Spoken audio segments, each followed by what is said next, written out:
Teman-teman, sahabat-sahabat yang terkasih, selamat siang. Oh, no, oke. Saya sudah sebulan ya, mungkin ya sebulan tidak datang kemari. Oke, baik, tidak apa-apa. Juga tidak dirindukan kan?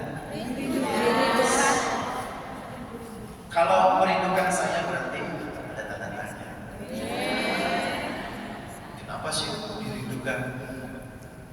Bapak, Ibu, saudara-saudari, teman-teman yang terkasih, hari ini kita kembali mendengar bacaan Injil tentang anak yang hilang, prodigal son, Loci, bahasa Kantonis.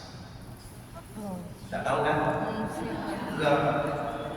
Nam sama artinya prodigal son, artinya anak yang hilang. Anak yang hilang kembali kepada Bapak. Sebenarnya kita sudah familiar. Artinya kita sudah mengerti tentang bacaan Injil hari ini. Gak usah dikotbahin lagi ya. Kan sudah ngerti toh? Belum ngerti? Kebangetan. Orang Kristen itu harusnya ngerti bacaan tentang anak yang hilang itu. Kan ada 3 kelompok. Anak bungsu, anak sulung, dan bapak. Ibunya kemana?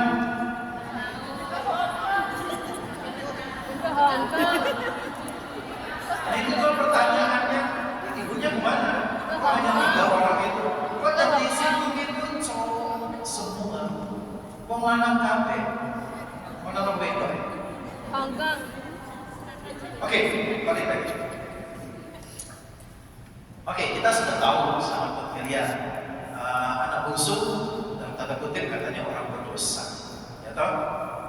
Pertanyaannya, kenapa dia berdosa? Boros harta, ya belum tentu dosa atau boros harta. Meninggalkan bapaknya, mungkin. Ya belum tentu. Kalian juga meninggalkan orang tua, meninggalkan keluarga, berdosa kan? Ya orang. Demi kehidupan yang lebih baik, meninggalkan tanah air, meninggalkan kampung halaman, apa? Hah? Katanya jeli dan dengan melacak. Enak kan? Ya enak. Nggak ngerti. Nggak ngerti? Aku tuh sih orang ngerti. Ada yang pernah nikah kok. Ada yang pernah nikah. Jadi yang membuat dia berdosa itu bukan pertama-tama dia meninggalkan bapaknya, ya toh? Apakah karena dia minta harta warisan? Kalau orang tua masih hidup, anak minta warisan, kualat. Iya toh? Dibilang anak lah. Ya kualat. Jadi kalau orang tua masih hidup, Anda minta warisan, itu mengharap bapak ibu cepat mati. Iya, cepat mati maksudnya. Bukan itu yang membuat dia dikategorikan berdosa karena dia berbuat yang tidak sesuai. Tadi dibilang hidup dengan para pelacur. Nah, itu kan tidak baik. Dia memboroskan harta karena bersama dengan para pelacur. Baiknya anak ini sadar sehingga dia bertobat. Dia sadar ketika berada dalam saat yang sangat terpuruk. Kebanyakan kita kalau sangat terpuruk nggak sadar-sadar, sampai hutang bunuh diri. Dia datang ke Hongkong kan harusnya mencari uang kok. Nah, datang ke Hongkong malah hutang, gitu dong. Yang namanya terpuruk. Jadi kalau datang ke Hongkong Anda hutang, ya sampai hutangnya tidak ada, nah itu kebangetan. Ya sampai gak bisa beli hutang itu kan kebangetan. Jadi sangat terpuruk dan dia sadar. Maka dia kembali kepada Bapak. Itu anak pertama. Anak Anak yang kedua, anak sulung. Anak sulung kan orang baik-baik, kayak saya. Saya baik-baik, tapi bisa juga jadi nggak baik. Karena apa? Anak sulungnya itu nyaman. Dia merasa selama ini hidupnya senang, hidupnya tenang, makan ada, minum ada, semuanya ada. Tapi dia nggak sadar. Kadang kenyamanan itu membuat kita tidak sadar tentang diri kita yang sebenarnya. Kadang membuat kita tidak sadar bahwa kita sudah melakukan sesuatu yang mungkin bertentangan dengan Tuhan. Hari ini ditonjolkan bahwa ketika dia dan adiknya pulang, bapaknya kasih lembu yang gemuk, dia mulai apa? Iri. Dia tidak senang. Dia beranggap, bapakku tidak adil. Ya tahu? Anakmu itu loh. Kan bilang anakmu itu kan kasar. Anakmu itu sudah meloloskan hartamu balik. Kok iso nih? Buat pesta. Besok kita pesta di itu. Ada tupat nggak di sekitar? Mana dong? Hah? Ya, hewan. Besok kan Idul Fitri habis ketupat. Besok Idul Fitri. Ya. Jadi kita boleh, kan kita tidak puasa. Oke, kembali ke awal. Jadi karena kita itu merasa ya kita aman, ternyata tidak. Nah, teman-teman yang terbaik, orang yang ketiga itu bapak yang baik. Tapi sebenarnya saya membayangkan ini.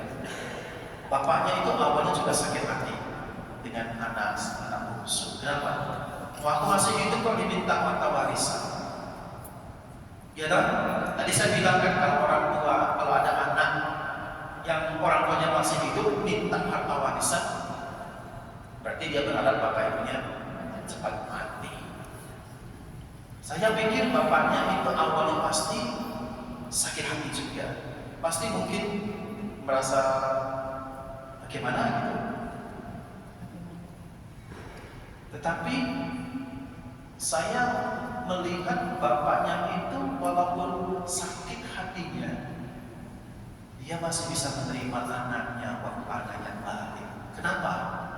Karena anaknya balik itu dalam keadaan compang-camping, dalam keadaan tidak punya apa-apa. Kita saja kalau bukan saudara kita, lihat orang di pinggir jalan compang-camping, kasihan dong. Apalagi ini anak. Maka dia menerima anaknya. Itu adalah darah daging. Bapak Ibu saudara-saudari, teman-teman terkasih, itulah Allah kita. Allah kita mungkin sakit hati juga lihat kita ini kok berdosa terus. Padahal bisa setiap minggu dengan firman Tuhan, kok tetap berdosa gitu. Double banget. Mungkin bapak kita tuh Tuhan bilang anak-anakmu ini double. Tapi dia akan merasa iba. Karena apa? Ternyata anak-anakku ini compang-camping hidupnya, morat-marit. Maka aku harus terima dia.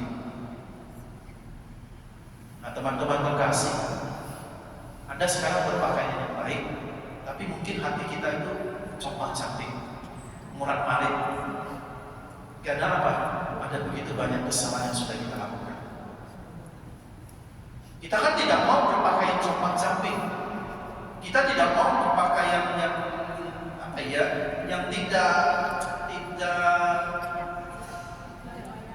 baik gitu ya.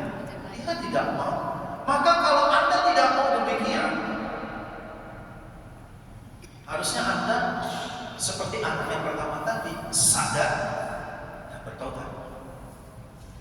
Kita ini adalah anak-anak Allah. Ketika kita dibaptis, kita menjadi anak-anak Allah. Maka kenakan baju kita sebagai anak-anak Allah itu.